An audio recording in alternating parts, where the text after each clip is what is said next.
Narayana Samarambam Vyasa Shankara Madhyamam Asmadacharya Paryantam Vande Guru Paramparam. Om Vasudevendra Yogindram Natva Jnana Pradam Gurum Mumukshunam Hitartaya Tattva Bodha Pt.13. Okay, so in the last video, we discussed at great length what samsara was, what suffering was. Suffering is the identification with the body and mind, the belief that the objects are real and that you are the objects. Now, this is caused by what? Avidya, ignorance, specifically self-ignorance. Ignorance of the fact that you are actually the self, limitless, non-dual, independently existent consciousness. So what is needed then is a means to separate yourself from objects. Okay, there's a mix-up. You think that you are an object when you are actually the subject. Okay, you think you are the not self, anatma, when you're actually the self, atma. Now, when we say you need to separate yourself from objects, that may make it sound like it's some kind of physical separation, or maybe somehow the way you see things will change, like you'll take the objects over here and then you'll be over here, or something like that. You know, sometimes people have this doubt that separating yourself from objects is some kind of particular change of experience or change in your perception, etc. So, is that what we're talking about here? An actual physical separation? Are we going to peel, are we going to peel objects away from you? The answer is no. What we're talking about here is a matter of understanding.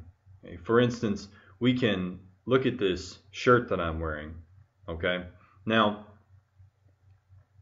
is the shirt really navy blue?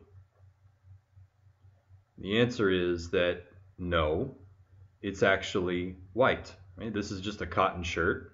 Cotton has no color. It's just plain white. So what you're looking at as a shirt is actually a mixture of the plain white cotton and some navy blue dye. Now, is there any way that I can separate the two if I want to understand what the cotton is and what the dye is? There isn't. At this point, they're inseparable and can't be taken apart from one another. The kind of separation that we can have here is one of understanding, mental separation. We can understand through investigation that actually the properties of color, blue for instance, don't actually belong to the colorless cotton. So we can make that distinction. We can distinguish between the two. We can distinguish between the cotton and what it is and the blue dye and what it is. But even though that distinction becomes clear to us through investigation and inquiry, it's not as if the two are physically separated. The separation or the distinction or distinguishing between the two is purely a mental process. It's purely a matter of understanding. It's a matter of removing ignorance of the nature of the cotton. Okay, if I ignorantly think that cotton is blue, then I simply need to do an inquiry into the cotton to find out whether or not the blueness belongs to the cotton or not. I need to do a mental separation of the two. And that is the exact same thing that we're doing here. It's not like we can peel objects away from the subject. It's not as if we can separate anatma from atma. Okay? We're not going to physically break apart consciousness and objects. This is purely a mental distinction. We just believe that the objects are real and that we are the objects. What we are is present, because what you are is existence and consciousness, and it's obvious that you exist and that you're conscious, so we can always say that you're present, but it's not clear what you are and what you aren't. So through this process of discrimination, we're going to see how to make that distinction. Okay? Although the objects will never physically be separate from you, this is a non-dual reality after all, you won't be fooled by the appearance anymore. You can clearly understand, when you investigate what cotton is, you can clearly understand that the color does not belong to the cotton itself, even though you still see the blue shirt. So when you investigate into your own nature and understand what you are, you can, even though you still see the objects, you can know that the objects do not affect you, and that the properties of the objects, the limitations of the objects, don't actually belong to you. This is the purpose of the process of discriminating between yourself and the not-self, between yourself, the conscious subject, and the unconscious objects that appear in you.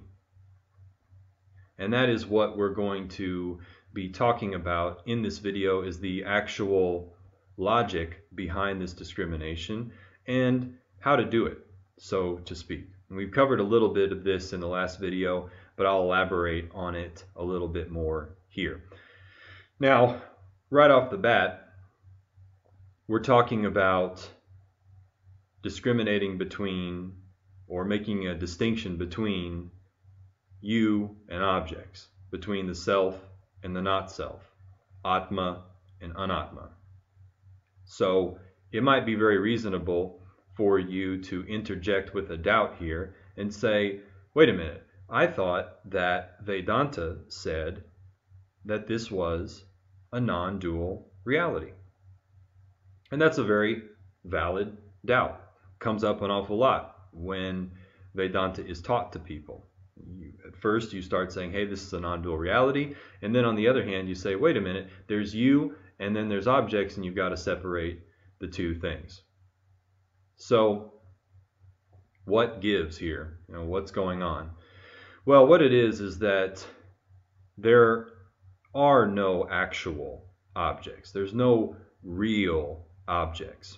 This is a non-dual reality where there appears to be a multiplicity of different things, where there appears to be a division between you and objects that appear in you.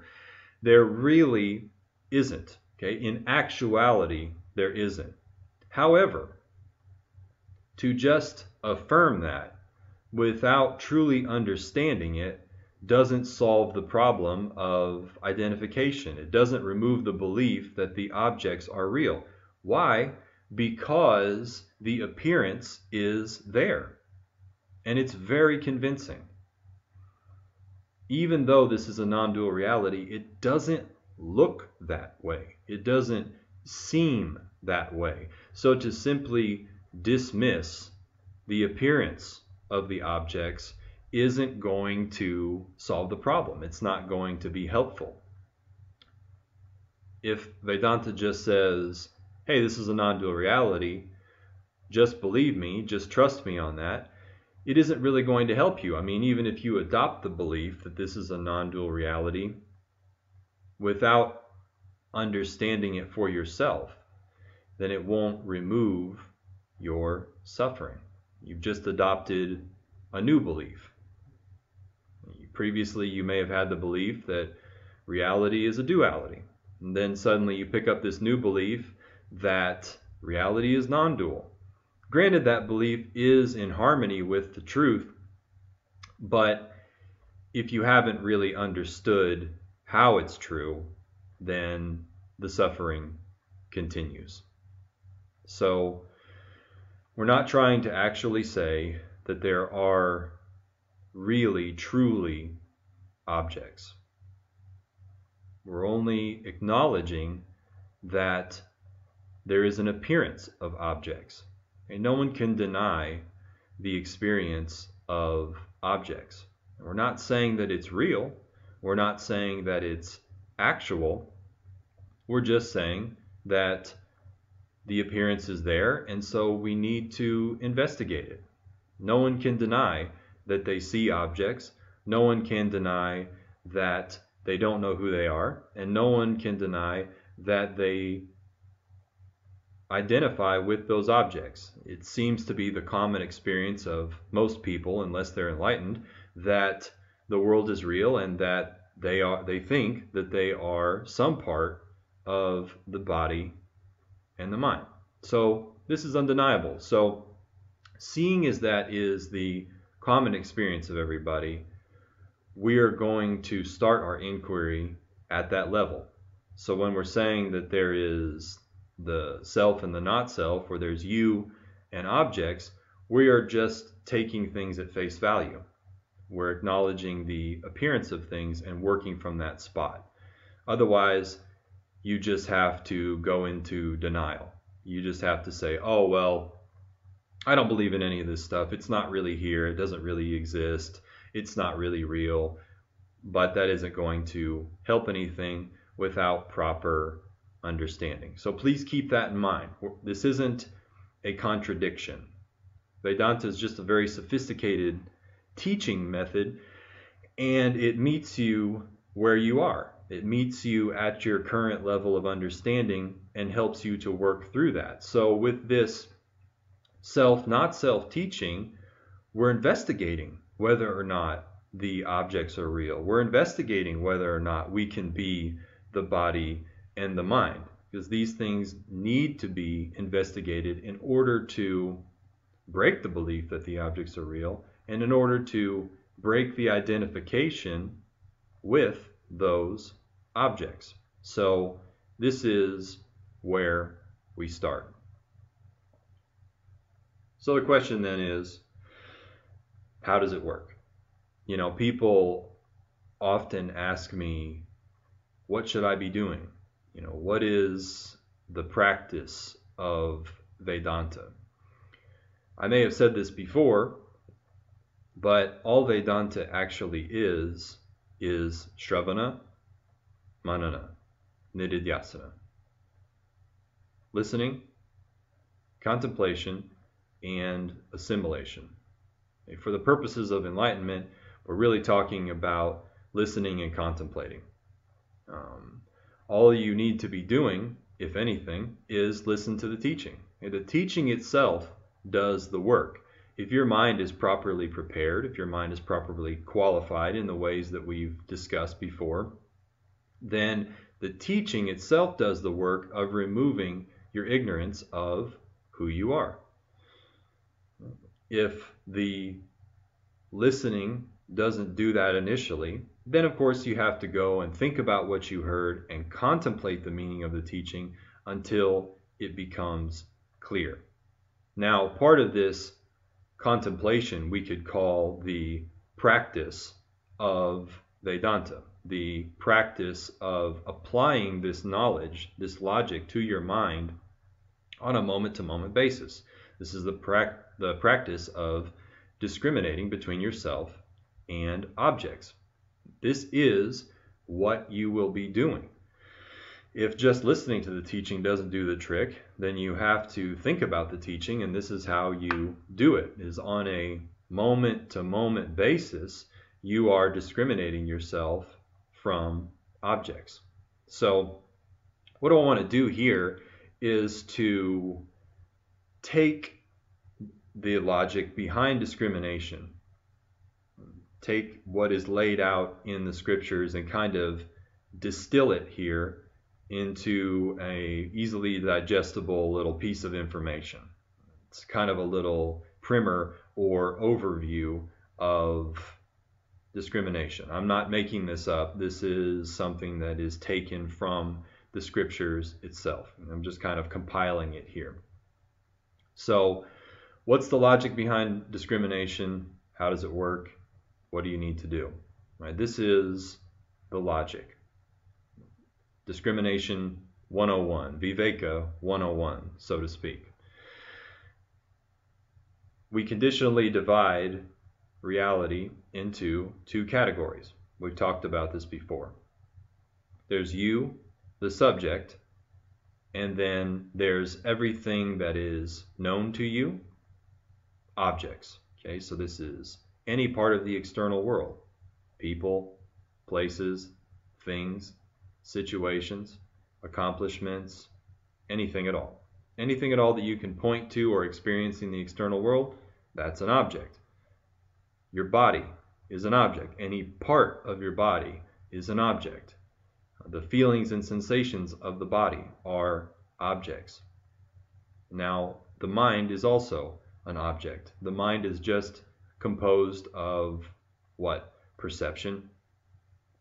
Whether any of the perceptions of the five senses, okay, that's thought. Those are thoughts in the mind. The mind is a continuous flow of thoughts, whether they be memories of something, whether they be emotions, whether they be feelings, which I suppose are the same as emotions, whether they be the process of making a differentiation between two things, doubt, vacillation between two decisions, etc. Anything at all that your mind does, it is also an object. So there's the objects that are known, and to say that the objects are known, there has to be a knower.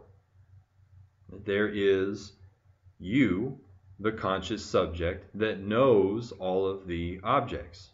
The external world, the body, the mind, experience in general. If you just want to put it into one category, there is you, the conscious subject, and there is the object of experience. That's it. Okay? Anything at all. Any part of experience, and experience itself is an object. Now, if it's known to you, then it can't be you. That is the basics of discrimination. Anything that you know cannot be you, the knower. It makes sense, right? I mean, how could you be the knower of something as well as what is known? It doesn't follow any particular logic. This is actually pretty obvious, but we sort of take it for granted. Again, the appearance of things is very tricky. We just happen to, I mean, you can see your own body, and you can see the contents of your mind. They're known to you. So, if they're known to you, how can they be you? I mean, think about it. You can see a rock, okay, sitting in front of your body, and you don't think that that rock is you, right? Now, at the same time, if you see your body there, all right, next to the rock, you think that you are the body, right? But do the rock and the body have a different degree of reality? I mean, how do you know the rock is there? Well, because the thought of the rock appears in your mind. There's a perception there. In your mind, there is an image of a rock that appears, right? So, is that image of the rock that's known to you any different than the image of your body? You have rock thought and you have body thought. When you look at them from the level of thought, are they any different? Well, they really aren't. Okay? There's just rock thought in your mind, and there's body thought in your mind. So you can say that they both share the same kind of existence, which is just that they appear to you as thoughts. The difference is, though, for some reason, is that we say, well, rock thought is not me. This rock sitting in front of my body isn't me. But body thought is me. But what Vedanta is saying here is that both the thought of a rock and the thought of your body are both objects. They're both known to you in the exact same way. And so by that logic, neither of them can be you, the conscious subject.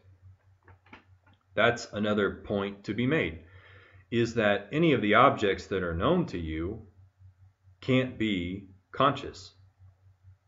Something that is conscious would be self-revealing, right? I mean, your consciousness, not as if it's something that belongs to you, but I mean your very nature as consciousness is self-revealing. Consciousness is conscious. It doesn't have to have another consciousness shined on it to be known. But what we're saying about objects is that it's the opposite. Okay? Objects require something to be known. They don't reveal themselves. Because can you point to anything, any object at all, that doesn't require your consciousness to be known? You can't. So there's you, consciousness, and then there's the objects, which are unconscious. So on both counts, we can say you are the knower, and the objects are known. So you can't be what you know, and you are conscious, okay? Because if you say you're a knower, for instance, knowing or knowledge requires consciousness.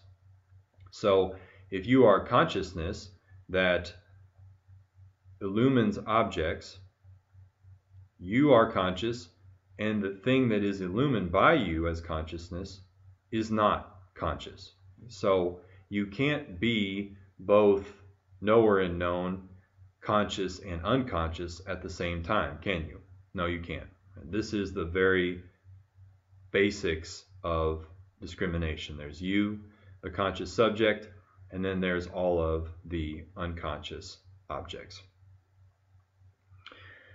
The second point here is that you are eternal, ever-present, unchanging. We've kind of gone over this in the videos that give the definition of what your true nature is. And because of that, you are real. We can only say that something is real if it doesn't change. Have you ever thought about that? A lot of the times we tend to say that something is real because you can see it, or because you can taste it, touch it, smell it, hear it, or in general, just experience it. And we say, I'll believe it when I see it, or, it's only real if I can experience it. But is that true? I mean, does experiencing something prove its reality? We've talked before about the whole flat earth, or the illusion of the sunrise. I experience a flat earth, you experience a flat earth, but in truth, that experience does not prove the reality of the flat earth. You experience the sun rising and setting just like I do, but that experience in no way, shape, or form actually proves the reality of the sunrise and the sunset. Or consider this: when you go to sleep and you have a dream is an experience, just a different kind of experience, and all kinds of things happen in a dream, but the occurrence of something in a dream does not in any way prove the reality of it. If you go to sleep and you have a dream that your father dies, it's not like you wake up and you start to plan his funeral. It isn't, because you know very well that just because you experienced that terrible event in your dream, you know that it was not real. You know in that case clearly that experience of something doesn't prove that it exists. So that's the thing. we can look at that right there and understand how just experiencing something, just the perception of something, hearing something, tasting something, touching something, does not prove that it is real. We know that. But let's look into it a little bit further. We're saying that you, the self, are real for the very fact that you don't change, okay? That you are eternal. Now, something that is real would have to be eternal, because how real is something if it previously was non-existent and then will later on be non-existent again? It can't be. Something that's real has to have always been. Something that's real can't be created, stay a while, and then be destroyed. And that is the nature of all of the objects, isn't it? When you look at your experience, is there anything at all that you experience that is eternal? There isn't. Every experience you have is previously non-experienceable. It's not there.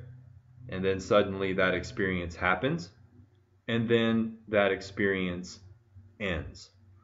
So for that fact alone, that it is not always existing, we can say that it isn't real. Okay? Objects or experience in general can't be real based on that fact. Also, even if you have something that you experience, during that experience, it's common that it changes. So we're saying here that you, the self, don't change. There's no change in you, and for that reason you're real. And because objects do change, they are not real. Because if something changes, how could you say that it's real? Right? If something is something one moment and then something else the next moment, what is it? Right? Well, I mean, think about your body, for instance. If you look at it in the big picture, right, you say, this body is me. And when you say this body is me, you're saying what? This body is real. You're taking it to be real.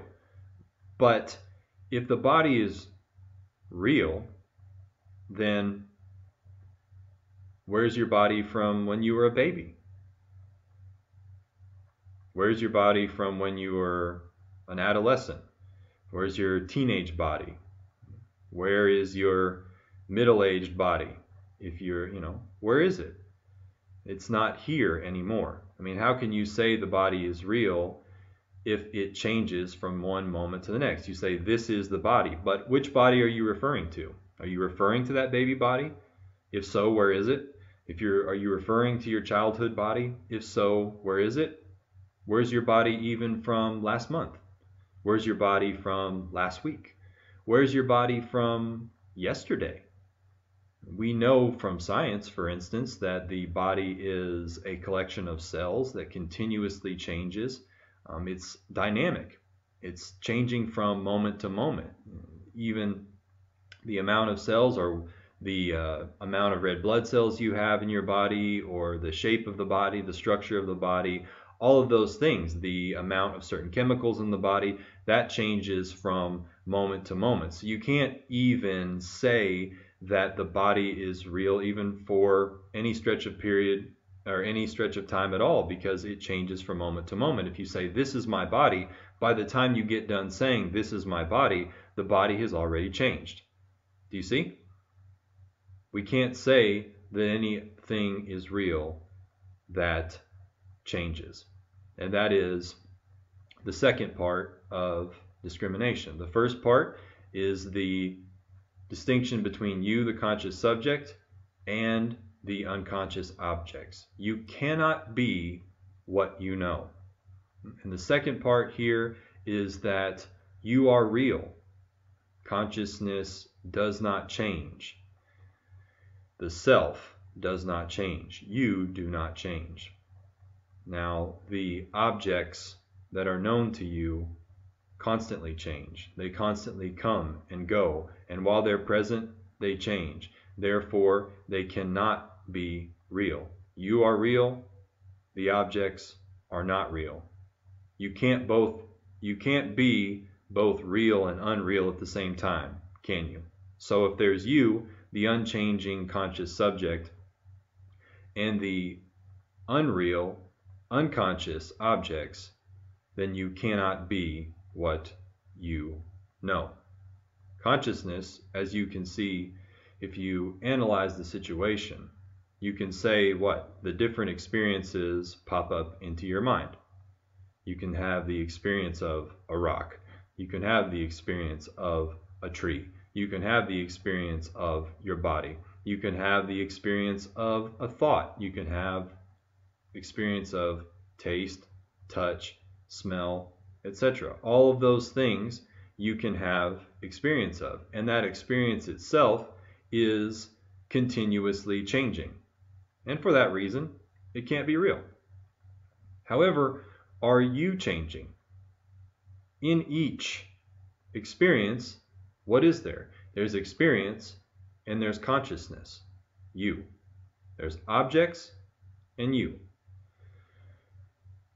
When there's an experience of a particular object, does consciousness change? Do you change? Right? If you have tree experience, do you become tree? Does consciousness become tree? And then when tree experience turns into rock experience, do you have to become a different kind of consciousness? Do you have to get a different kind of consciousness? Do you have to switch from tree consciousness to rock consciousness? And then when you stop experiencing the rock and you're experiencing sensations in your body, do you have to switch to body consciousness? No, you don't. The variable in that situation is the experience itself, the rock, the tree, the body, perceptions, feelings. Those things are all variable, but the consciousness, you, that is present in each one of those experiences is invariable. In other words, unchanging. And for that reason, you are real. And those are the first 2 points that we'll cover here regarding discrimination. You cannot be what you know. You are conscious. The objects are unconscious. You are real and unchanging. The objects are changing and therefore unreal. You cannot be an unconscious, unreal object because you are conscious and real subject. And we'll cover the third point of discrimination in the next video because we're all out of time. Purnamidaf, Purnamidam, Purnat, Purnamadachyate, Purnasya, Purnamadaya, Purnameva Vashishyate. Om Shanti Shanti Shanti. Bhaja Govindam, Bhaja Govindam.